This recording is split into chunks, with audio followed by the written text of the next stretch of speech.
ధర్మపురి అరవింద్ నిన్న మాట్లాడిన భాష ముఖ్యమంత్రికి వ్యతిరేక ముఖ్యమంత్రి గురించి మాట్లాడిన భాష మాత్రం అది హర్షింపదగది కాదు. అరవింద్ గారు అని చెప్పేసి ఆయన ప్రస్తావించాడు. నిన్న ముఖ్యమంత్రి గారు నిజామాబాద్ జిల్లాలో నిన్న జరిగిన సమావేశంలో ప్రతిసారి కూడా ధర్మపురి అరవింద్ గారు అని మాట్లాడాడు. సభకు వెళ్ళేటప్పుడు సభ వెళ్ళే ముందు కూడా ధర్మపురి శ్రీనివాస్ గారికి నివాళులు అర్పించి నిన్న సభ మొదలుపెట్టాం. అంత మర్యాదస్తుడైన ముఖ్యమంత్రిని అంత ఘోరంగా మాట్లాడుతుంటే మాత్రం సహించలేని పరిస్థితి. ఇది మంచి పద్ధతి కాదు అరవింద్. మీ నాన్న చాలా బాగా మాట్లాడుతుండే. మీ నాన్న ఎప్పుడు కూడా ఇలాంటి భాష మాట్లాడలే, ఇలాంటి భాషను వాడలే. నిన్న ముఖ్యమంత్రి గారు చాలా మర్యాదతో ధర్మపురి అరవింద్ గారు అని చెప్పేసి మాట్లాడినారు. నువ్వు అసలు నిజామాబాద్కి ఏం తీసుకొచ్చినావు? ఎంపీ అయిన తర్వాత నిజామాబాద్కి ఏం తీసుకొచ్చినావు? నువ్వు నిజామాబాద్కి ఏం తీసుకురాలేవని, స్మార్ట్ సిటీ ఎందుకు చేయలేవు అని, నిజామాబాద్ని ఒక స్మార్ట్ సిటీగా ఎందుకు రూపొందించలేవు అని చెప్పేసి, నువ్వు డెవలప్మెంట్ కానీ అభివృద్ధి కానీ నిజామాబాద్ జిల్లాని ఎందుకు చేయలేవని చెప్పేసి ముఖ్యమంత్రి గారు చాలా మర్యాదతో నేను ప్రశ్నించాను.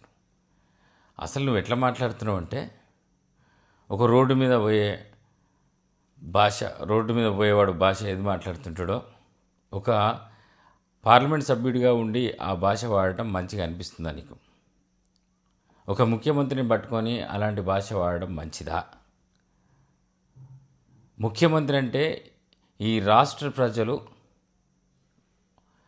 ఆయనకు ముఖ్యమంత్రిగా కోరుకున్నారు, ఓటు వేసి ఇవాళ ఆయన్ని ముఖ్యమంత్రిగా ఎన్నుకున్నారు. ముఖ్యమంత్రి ఇవాళ అయ్యాడంటే ఈ రాష్ట్ర ప్రజల ఆకాంక్షతో ఆయన అయ్యాడు. ఆయన వ్యక్తి కాదు,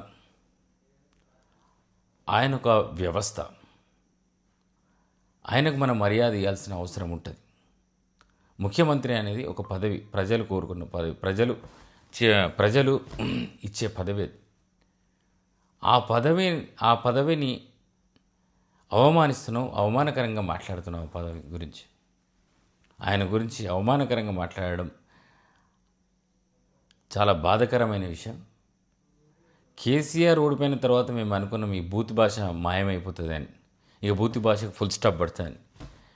కేసీఆర్ ఓడిపోయిన తర్వాత బూత్ భాష మాయమవుతుంది అనుకుంటే నువ్వు, నీతో పాటు కేసీఆర్ కొడుకు కేటీఆర్ ఇద్దరు అహంకారం ఇట్లా కనబడుతుంటుంది. మద పిచ్చి మీ బాడీ లాంగ్వేజ్లోనే అగుపడుతుంటుంది ఎంత మదం ఉందో అని చెప్పి. అయ్యలు సంపాదించిన ఆస్తి అనుకుంటున్నారా? ఆ ఆస్తిని అది చూసి ఇవాళ డబ్బున్న అహంకారమా? ఇద్దరు కూడా ఇవాళ ఈ రాష్ట్రంలో అహంభావం అంటే వీళ్ళ దాంట్లోనే వీళ్ళ బాడీలనే కనబడుతుంది. అహంకారం అంటే వీళ్ళ బాడీలనే కనబడుతుంది. అసలు మీ ఇద్దరిని కూడా రేపు రాష్ట్ర ప్రజలు ఏదో ఒకరోజు ఇలాంటి అహంకారాన్ని సహించరు. కేసీఆర్ అహంకారాన్ని సహించకనే కదా ఇవాళ కేసీఆర్ని ఫామ్ హౌస్లో కూర్చుండబెట్టి ఇంటికి పంపించింది. రేపు రాజకీయాల్లో మనుగడ సాధించాలంటే తెలంగాణ ప్రజలు ఈ అహంకారాన్ని అసలే సహించరు.